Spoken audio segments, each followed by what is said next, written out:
Kidlat News Updates.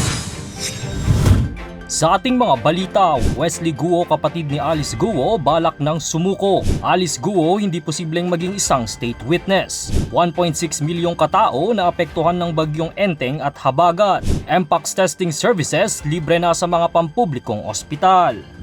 Ako po si Cesar Soriano, kasama ang buong puwersa ng Kidlat News Channel para ihatid ang mga nangungunang balita sa buong kapuluan ngayon. Nagbabalak na umanong sumuko sa mga otoridad si Wesley Guo, kapatid ni dismissed Bamban Mayor Alice Guo, ayon sa kanilang legal counsel na si Attorney Stephen David. Sa isang ambush interview sa Senado, sinabi ni David na natural lamang na tumakbo sa isipan ni Wesley ang pagsuko dahil nahihirapan na ito. Dagdag pa ng abogado, ito ang nararapat na gawin ng kanyang kliyente. Nilinaw rin ni David na bagamat may komunikasyon sila ni Wesley na hindi niya nalalaman ang kasalukuyang lokasyon nito. Hindi rin nakikita ni David ang posibilidad na maging isang state witness si Alice Guo.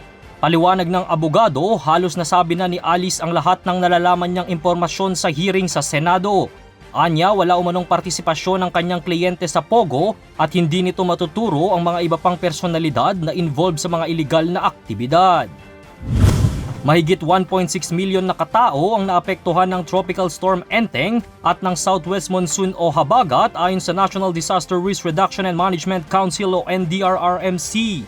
Sa report ng NDRRMC, lumalabas na 1,610,322 na individual o 410,371 na mga pamilya ang apektado ng masamang panahon sa Luzon at Western at Central Visayas. Karamihan sa mga naapektuhan ay galing sa Bicol Region na may naitalang bilang na 1.09 million. 13 naman ang naiulat na patay ng NDRRMC. Samantala, 15 ang nawawala. Umabot naman sa 63.5 million pesos ang damage to infrastructure at 1.2 million pesos sa agriculture ayon din sa report ng naturang council.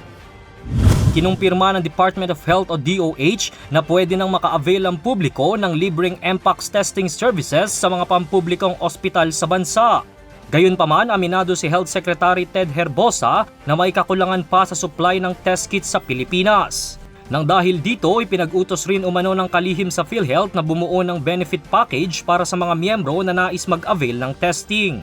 Sa huling tala ng DOH, kasalukuyang may 8 active Mpox cases sa bansa at tumaas naman sa 17 ang Mpox caseload sa Pilipinas. Para sa Kidlat News Updates, ito si Jai Reyes, nag-uulat. At inyo pong natunghayan ang mga headlines sa nakalipas na mga oras. Manatiling nakatutok para sa mga susunod na updates at breaking news. Ako po si Cesar Soriano, kasama nyo sa bawat pagputok ng balita.